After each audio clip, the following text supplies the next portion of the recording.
এদিকে বিএনপি মহাসচিব দাবি করেছেন, শিক্ষার্থীদের আন্দোলনে শুধু সমর্থন দিয়েছে, এতে অংশ নেয়নি বিএনপি। দুপুরে বায়তুল মোকাররমের সামনে গতকালের সংঘর্ষে নিহতের স্মরণে অনুষ্ঠিত গায়েবানা জানাজা শেষে তিনি এসব কথা বলেন। বাদ জোহর বায়তুল মোকাররম মসজিদে চলমান কোটা বিরোধী আন্দোলনে সারা দেশে নিহতদের জন্য বিএনপির গায়েবানা জানাজার কর্মসূচি ছিল পূর্ব ঘোষিত। দুপুরের আগ থেকেই বায়তুল মোকাররম মসজিদের সামনে জড়ো হতে থাকেন নেতাকর্মীরা। এ সময় মসজিদের ভেতরে পরিচিত নেতাকর্মী ছাড়া অন্যদের প্রবেশে বাধা দেয় পুলিশ।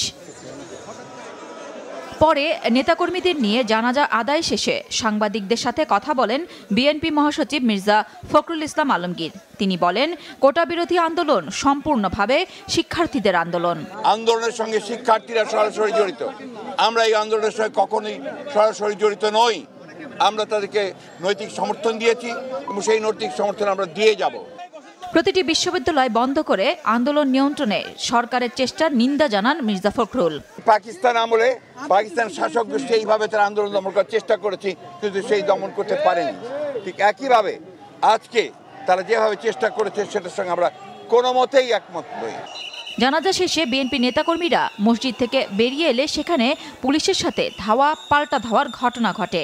বিএনপি নেতাকর্মীরা পুলিশের উদ্দেশ্যে ইট পাটকেল ছুড়লে পুলিশও পাল্টা টিয়ার শেল নিক্ষেপ করে। বেলা ২টার পর শান্ত হয় বায়তুল মোকাররম এলাকার পরিস্থিতি। নাশকতার সাথে যুক্ত এই ধরনের আমাদের বেশ কিছু গ্রেপ্তার আছে। আমাদের ২জন পুলিশ সদস্য আহত হয়েছে এবং আমরা তাদেরও চিকিৎসার জন্য পাঠিয়েছি।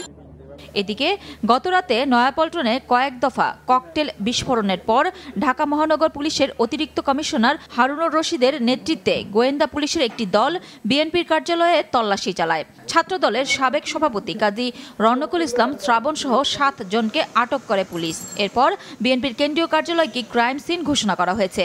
সেখানে কাউকে প্রবেশ করতে দেওয়া হচ্ছে না। নুরুন নাহার বিলি, মাছরাঙা সংবাদ, ঢাকা।